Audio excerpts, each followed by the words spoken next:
To you viewers, before the story begins, please subscribe and ring the bell for this and future captivating stories. Stay till the end, the lesson is worth it. I was folding Ethan's shirts when the elevator bell rang. He opened the door with two detectives behind him. He looked calm, like he was about to make a speech. One detective held a printed complaint. Ethan pushed it across the table and said, "Maya, these transfers came from your account." My hands dropped the shirts. The complaint had copies of invoices and a USB drive. My phone lit up with texts. Someone asked if I was okay. Someone asked if this was a joke. I felt hollow, like a cup with no bottom. The detectives read the paper while neighbors watched from the hall. Ethan's smile was thin and practiced. I tried to speak, but my voice sounded small. They escorted me downstairs for questions. At the police car, they plugged the USB into a laptop. That's when I saw it. On the screen, a file name Ethan hadn't covered. Pierce Offshore 2020.xl6. My stomach dropped. The name made no sense to the charge. Ethan did not notice my stare. He kept his calm. When they led me away, people clicked photos. I felt each shudder like a small hand. I promised myself I would not panic. Panic helps guilty people. I needed facts, not fear. Sitting in a holding cell felt unreal. A hard bench and a hollow light made time slow. The place smelled like old coffee and metal. My phone buzzed with friend messages and heart emojis. Someone had already posted my mugshot online. The comments were sharp. I read one that said, "He always did it better." Felt like being punched by a memory. Ethan texted an apology that sounded empty. "I'm so sorry for the mess." Priya, the lawyer I had met once for a small legal question years ago, texted back, "What files do you have?" I went through my phone in cloud. I had screenshots from nights I helped Ethan with invoices. I had one screenshot of a draft invoice with a typo I had fixed. My memory kept that typo like a pebble in my shoe. It was small but real. Priya called and asked 3 questions. Who benefits? Who has access? What's missing? She sounded calm. I remembered a time Ethan opened an attachment at 2 in the morning and said he was finishing a quick report. That detail felt like a thread. Priya said we should preserve everything. I asked how. She said, "Control the narrative. Save the proof." I felt a tiny spark of a plan. When they released me, I went straight to Priya's office. She had a sharp face and no wasted words. She asked me to tell everything. I told her the small things I had kept. The draft invoice screenshot, hotel receipts I had seen in pockets, and my memory of late-night edits. She asked for copies. I gave them with shaking hands. Priya said she could subpoena the firm's logs and hotel records, but warned me the police might follow Ethan's paper trail first. "If he made it look like you did it, the trail will look neat," she said. "We need to show the trail is his." She recommended a forensic mirror of Ethan's laptop. I told her he had left a laptop open once. Priya's face tilted. "If you can get anything without breaking laws, do it quietly," she advised. I felt the room tighten like a band. I left with a folder and a list of steps. Ethan appeared at my house later that day with a new demand. Signed paper saying I move the money and admit my guilt. He said it would be easier for both of us. He smiled the same way he did when we posed at events. I hid a tiny recorder in my coat pocket before I saw him again. Ethan tried to talk me into signing the false confession. He said we could keep it private, divorce quietly, and avoid court. He sounded like a man offering mercy while sharpening a knife. He kept his voice steady and his hands steady. I let him speak while I slid the small recorder closer under my sleeve. He left the house in a hurry and I played the recording later. He muttered about covering the Swiss account and said, "If she goes down, the offshore stays hidden." His voice had no shame, only hunger. That voicemail felt like a thin rope in my hands. It was small but it held his intent. I thought about prosecution and public shame. Priya said we needed time to build a case and to preserve evidence. In the garage, Ethan had thrown a laptop on the workbench and walked away. His fingers left prints in the dust. I opened the laptop when he left and copied a folder to an encrypted drive. It felt wrong and right at the same time, like stealing back truth. I found drafts labeled Client Escrow Recons Final. My breath hitched. One draft had a line begging an offshore contact for help if he got caught. He had thought the draft private. That night I checked the draft invoice I had corrected months ago. The metadata showed it was created on Ethan's home IP at 2:13 in the morning, while he was supposed to be at a board dinner. Priya called and said metadata could be powerful. She asked about timestamps and server logs. I sent her screenshots in the file. She studied them and found a tiny mismatch. The draft had been edited offline and pushed into the company server later. It meant someone copied and edited templates at home. I thought of Ethan's late-night habits. He had lied about hours before. I felt like a detective in my own life. Priya told me to collect hotel receipts and any strange hotel charges. I remembered a receipt I found in his coat pocket once. I went to the hotel's website and asked about archived logs. They said they needed legal papers. Priya filed a preservation request. My heart thudded. Piece by piece I collected small things Ethan thought nobody saw. Each piece unraveled part of his story. He kept smiling in public, but in private his net of lies had holes. A small receipt changed everything. I found it when I searched the pockets of a coat Ethan had left by the door. It was a hotel receipt with a woman's name I didn't know. The charge matched a night the draft invoice was edited. I sent the receipt to Priya. She put in a preservation order for the hotel logs and asked the hotel for Wi-Fi sign-ins tied to Ethan's phone. The hotel cooperated with the order. When the logs came back, the timestamps matched Ethan's edits. He had been online in that hotel room while he said he worked elsewhere. I felt the sting of his betrayal shift into a method. He had been collecting late nights and secrets in pockets. That night Ethan tried to delete texts on his phone. He did not know his smartwatch backed up messages to the cloud. Priya subpoenaed his cloud backups, and the provider returned saved messages. Tiny devices saved the truth when people tried to burn it. I felt relief and anger swirl. This was not just about money. It was about a life built on stories he could not live without telling. Priya served a preservation request to Ethan's firm and to the hotel. The firm's IT froze certain logs. Ethan called IT and demanded cleanup.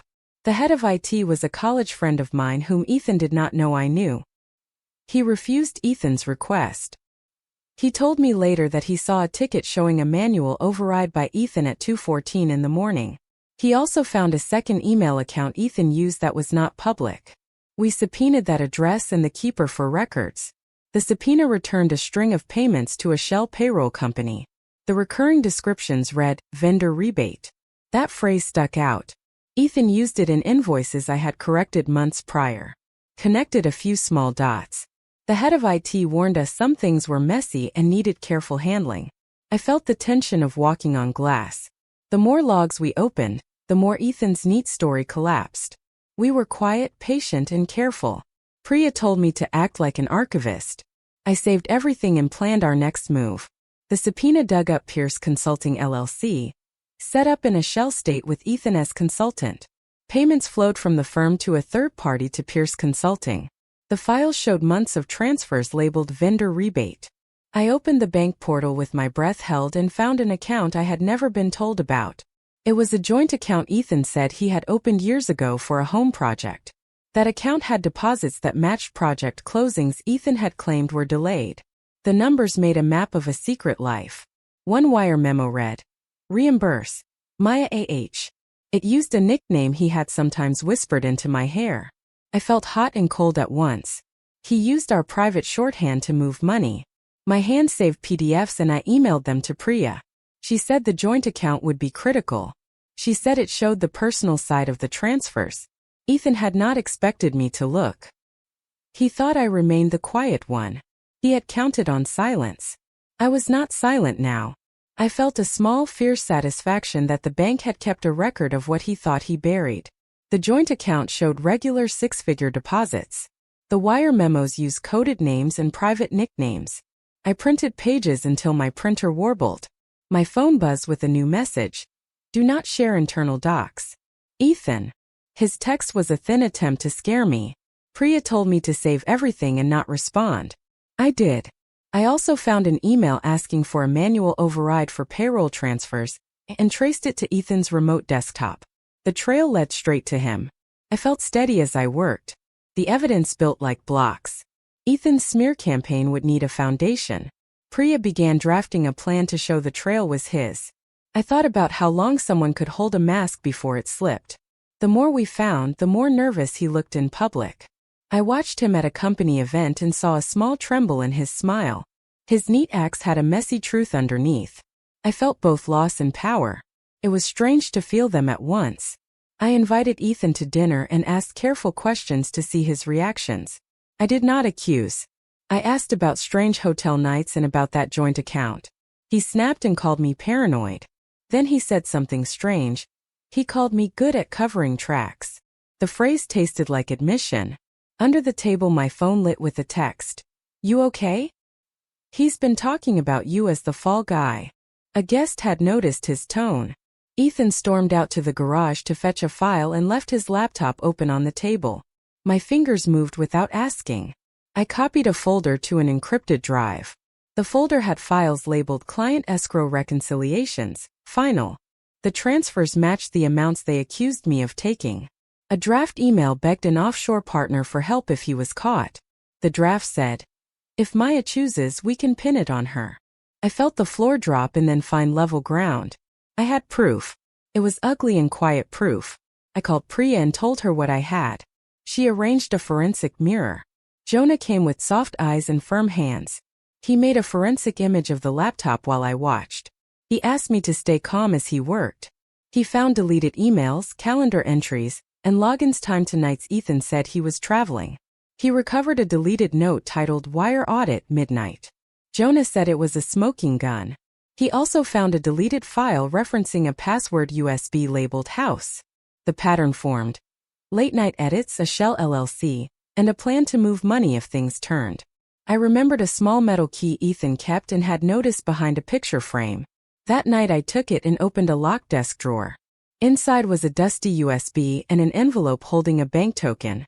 The USB had a spreadsheet labeled passwords and screenshots showing transfers marked Personal, MAZ. A late entry read, Move funds if accused, compensate for reputation. He had planned to move money and pin blame.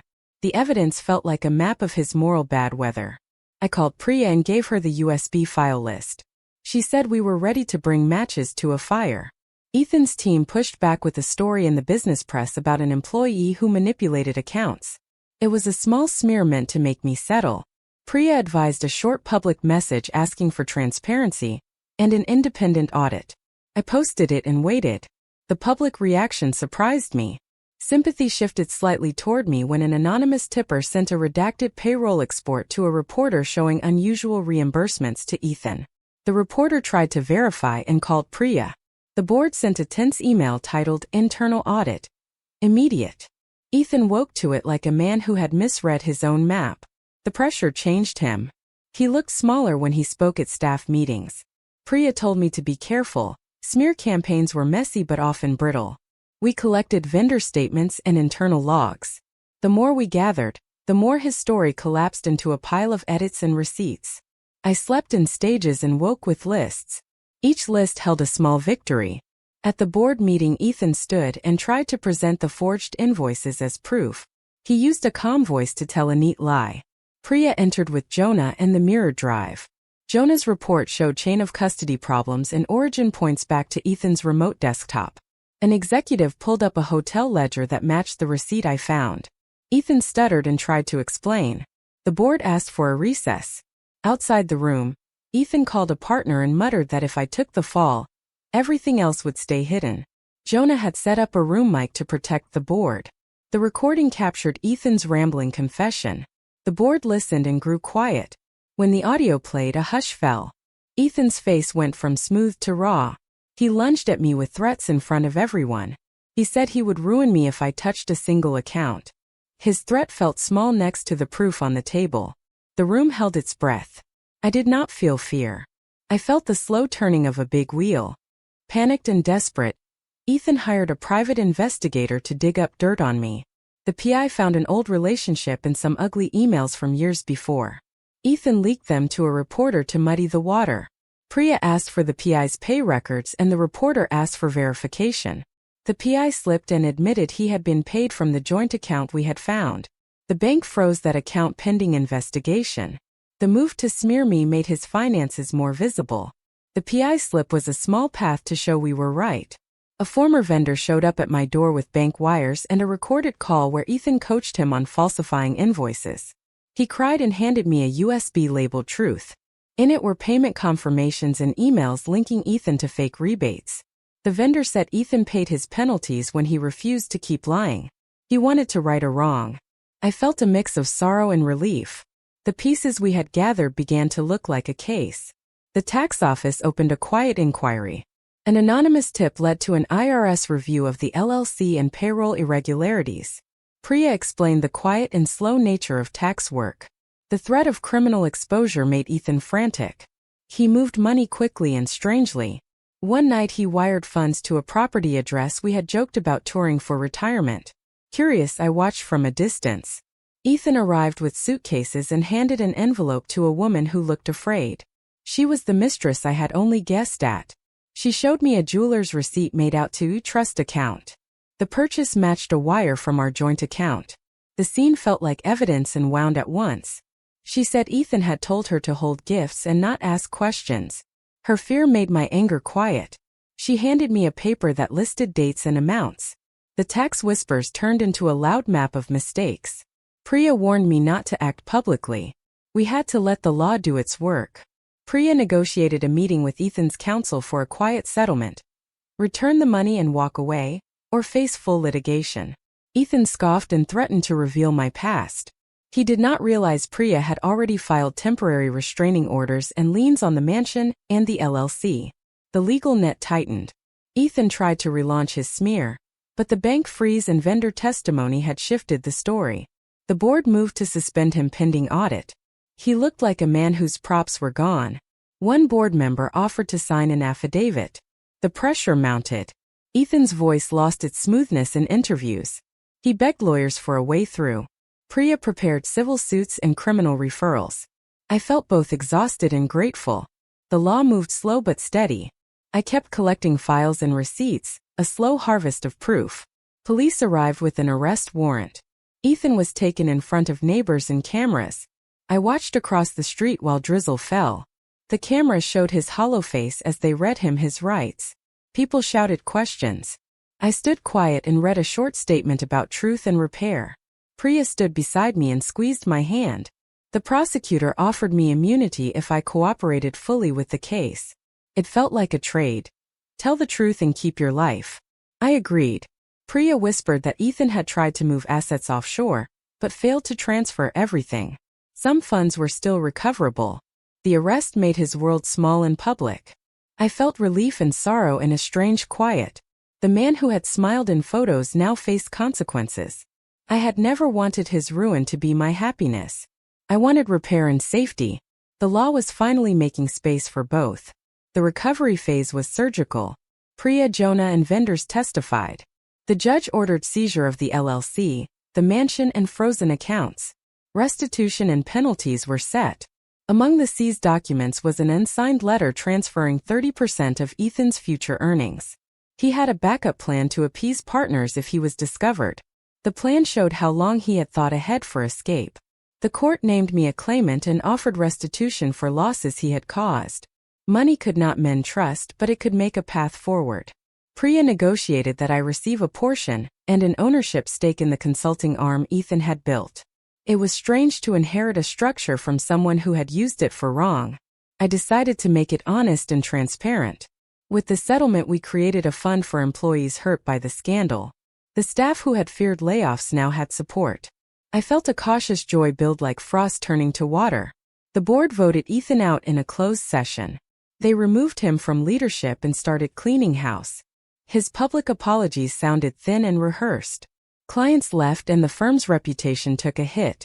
One board member told me he had suspected Ethan used company lines to float personal loans. He agreed to sign affidavits. The firm began to repair its systems and hire accountable leaders. The news called it a fall from the top. I felt both vindicated and weary. My name was cleared, but the scars remained. Priya told me the criminal case would continue. The judge ordered asset forfeiture. The court hearings were quiet and methodical. I attended some and sat with a notebook. I wrote small lists of things I wanted to do with money that would make sense. Repay wrong people, start a small fund for ethics training, and buy a house with a garden. Those plans felt like anchors. Ethan's arrest splashed through papers and broadcasts. Reporters wanted statements. I read a short paragraph about truth, restitution, and repair at a lectern. I did not want to be a spectacle. I wanted the facts to do their work. Priya negotiated immunity and told me to keep quiet about the details. The legal teams worked through paperwork and asset tracing. Bank accounts opened in strange names were identified and frozen. A judge ordered the seizure of the mansion, the LLC, and multiple accounts. It felt like closing doors on a house I had lived in a lie. Friends and colleagues reached out with cautious support. I started meeting people who wanted to help run the consulting arm honestly. I thought about the small team I had mentored in silence and how I could make their careers safe. The settlement terms allowed me to invest in the team with ethics and transparency written into bylaws. In court, the judge ruled to seize assets and award restitution. The settlement amount surprised me by being larger than I had dared imagine. A good part went to employees and penalties. A fair portion went to me and to the repair fund for staff. Priya worked with a magistrate to make sure victims were prioritized. The judge read the order and I felt a weight lift. Among the seized papers I found lists of transfers and a cold ledger of small gifts and threats. Felt like the last of the proof. I chose to accept a small consulting arm I had helped mentor years ago. I wanted to turn it into something honest. I felt both strange and relieved to accept something tied to Ethan's lies but full of potential for right. We set up new policies and hired a leader with a clear code. The team who left him now had a fair place to work. Ethan's public fall was swift after the court orders. He pleaded and then faced charges for money laundering and fraud. The board members gave statements about restoring trust. Some clients demanded real change. The firm began audits and published new leadership guidelines. I watched the news and felt an odd calm. Priya told me to plan how to spend money responsibly. I thought of the restitution fund and of training programs for finance teams to spot abuse. I visited the small consulting arm and met the staff who had been scared. They welcomed a path forward. We signed papers to place ethics into daily work and to ensure audits could not be bypassed. I felt a gentle pride at building something honest from wreckage. The law had punished wrongdoing and given a chance to rebuild. I wanted to use that chance. I signed final divorce papers and walked away with a check and a stake in the consulting arm. I thought of the quiet dinners and the nights Ethan spent with his lies. I used a portion of the settlement to create a fund for affected employees and to seed a small training program on financial ethics. Priya and Jonah celebrated with me quietly. The vendor who had handed me the Truth USB came to our small dinner and said he felt lighter. We were not celebrating ruin. We were marking repair. I bought a small house with a garden I had dreamed about. It had room for a few vegetable beds and space to breathe. I filed a motion to donate Ethan's forfeited luxury car to a women's shelter. The judge approved. It felt symbolic and clean. I deleted Ethan's number and boxed up photos from our shared life. The past sat in neat cardboard. The future had a blank wall I could paint. The consulting arm got a new name and new rules. I hired a leader who knew how to listen to staff. We opened a fund for employees who lost pensions or had their pay delayed. The training program we created taught teams to spot odd vendor rebates and to check small things like timestamps and IP logs. I spoke quietly at team meetings about the need for openness and audits. Journalists asked for comments about the case and about ethics in finance. I sometimes agreed, sometimes declined. The work felt good. The garden on my new house grew small green shoots and I cared for them like a slow promise.